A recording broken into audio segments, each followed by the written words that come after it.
Bwana Yesu asifiwe. Matumaini yangu ni kwamba nyote mko wazima ndugu zangu katika Kristo mahali kokote mlipo. Niko mbele zako tena katika majira haya, tuna somo jipya ambalo Roho Mtakatifu ameweza kutupatia tena katika siku ya leo. Somo letu linalosema Mungu hawezi kukuacha. Nitakachokuomba tu ndugu yangu uweze kuwa pamoja nami kuanzia mwanzo hadi mwisho wa video hii, uweze kufarijika katika njia moja au nyingine kulingana na changamoto na shida ambazo labda unakumbana nazo katika maisha yako. Katika wakati huu ambao bado tupo hai katika ulimwengu huu, kuna muda ambao watu wanapitia matatizo. Na wakati ambapo mtu unapitia matatizo, kuna watu ambao labda ulikuwa unawategemea, ama kuna watu ambao labda wewe uliona ya kwamba wakati utakapopata matatizo watu hao hawatakuacha, utakuwa pamoja nao. Lakini wakati unapopitia changamoto, wakati ambapo unapitia shida, hao watu ambao uliwategemea, hao watu ambao ni watu wako wa karibu, ndio wanakuwa wa kwanza kukuacha katika shida, ndio wanakuwa wa kwanza kukuacha katika changamoto. Lakini pia ndio hao watu ambao wanakuwa wa kwanza kukukatisha tamaa na kukusimanga. Lakini siku ya leo Mungu anakuambia ya kwamba hawezi kukuacha. Wakati ambapo unapata shida, kama watu watakuacha, Mungu hawezi kukuacha. Jina la Bwana libarikiwe. Hebu tusome kwanza andiko letu katika kitabu cha Ayubu sura ya 2 mstari wa 7 hadi wa 10. Neno la Bwana linasema, basi shetani akatoka mbele za uso wa Bwana, akampiga Ayubu na majipu mabaya tangu wayo wa mguu hadi utosi wa kichwa. Neno la Bwana nasema, naye akashika kigaya cha kujikunia akaketi mavumbini. 9. Neno la Bwana nasema, ndipo mkewe akamwambia, je, wewe hata sasa washikamana na utimilifu wako? Mkufuru Mungu ufe. 10 na mwisho neno la Bwana nasema, lakini yeye akamwambia, wewe wanena kama mmoja wa hao wanawake wapumbavu wanenavyo. Je, tupate mema mkononi mwa Mungu, nasi tusipate na mabaya? Katika mambo hayo yote Ayubu hakufanya dhambi kwa midomo yake. Amen. Jina la Bwana libarikiwe. Bwana Yesu asifiwe. Naomba ndugu yangu uweze kunifuata vizuri, na itakuwa vizuri wakati mimi niko nasoma Biblia yangu na wewe uweze kuchukua nafasi ya kuweza kusoma Biblia yako, ili Roho Mtakatifu aweze kukuambia kitu ambacho kinajificha hapo.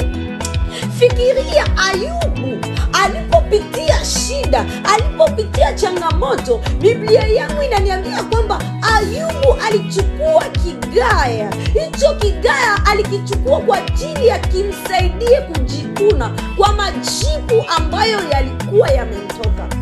Fikiria mpaka Ayubu aweze kuchukua yeye kigaya na kuweza kujikuna kwa kuweza kutaka kuleta angalau faraja katika moyo, ikimaanisha alikosa mtu wa kumkuna, na ndio kwa maana aliamua kujikuna yeye.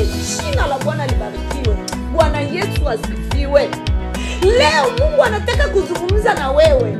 Mungu leo hazungumzi na Ayubu, lakini Mungu anatafuta katika maisha ya Ayubu yaweze kutufundisha mimi na wewe. Mungu anazungumza na nafsi ya mtu mmoja leo ya kwamba kuna wakati unaweza ukapitia shida, kuna wakati unaweza ukapitia changamoto, ukaanza kufanya vitu vya kutaka angalau vilete faraja katika maisha yako, ukakosa mtu wa kukufariji. Kama vile Ayubu alikosa mtu wa kuweza kumkuna katika majibu yake, akachukua yeye mwenyewe kigaya akaanza kujikuna.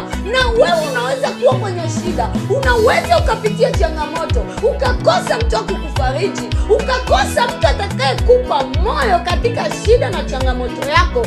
Mungu anasema hawezi kukuacha. Kama wengine watakuacha wakati uko na shida, kama wengine watakuacha wakati uko na changamoto, lakini Mungu ambaye anakupa pumzi ya uhai katika siku ya leo anasema ya kwamba hata kuacha.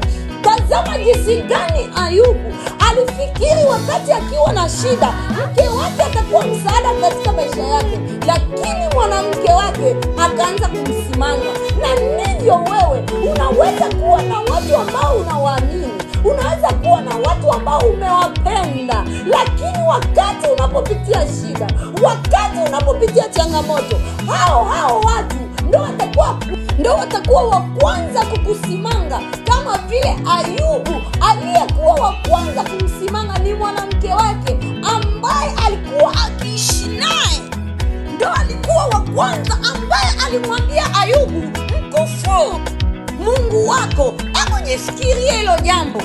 Yani mke wa Ayubu, sijui naweza nikasemaje, hakuwa naona maisha ya Ayubu kuwa ni muhimu kwake. Yani hata kama Ayubu angesema mkufuru Mungu na afe, maana yake yeye kuishi bila mwanaume alikuwa ashaona ni maisha ya kawaida. Hata angekuwa bila Ayubu angekuwa vizuri. Kuna watu ambao kwa sasa hivi wanaona kuishi bila wewe ni afadhali kuliko jinsi wako na wewe. Unakuta kuna watu wako wa karibu ambao ndio wanakuwa changamoto katika maisha yako.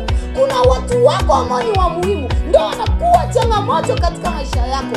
Lakini siku ya leo Mungu anasema ya kwamba hawezi kukuacha. Haijalishi wengine watakuacha, haijalishi wengine wataenda, haijalishi wengine wataukimbia, lakini yeye hatakukimbia. Niseme tu na kushukuru ndugu yangu kwa kuwa nami kuanzia mwanzo hadi mwisho wa video hii. Nitakuomba uweze kuwa pamoja nami kwa sababu hii ni nafasi ya kwanza. Nitakuomba uweze kufuatilia nafasi yangu ya pili ambayo inakuja soon.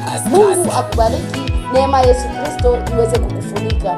Na kuomba usisahau kulike, kushare na kucomment ili uweze kuwa wa kwanza kuweza kuteka baraka ambazo Mungu amezikusudia katika somo. Mungu akubariki.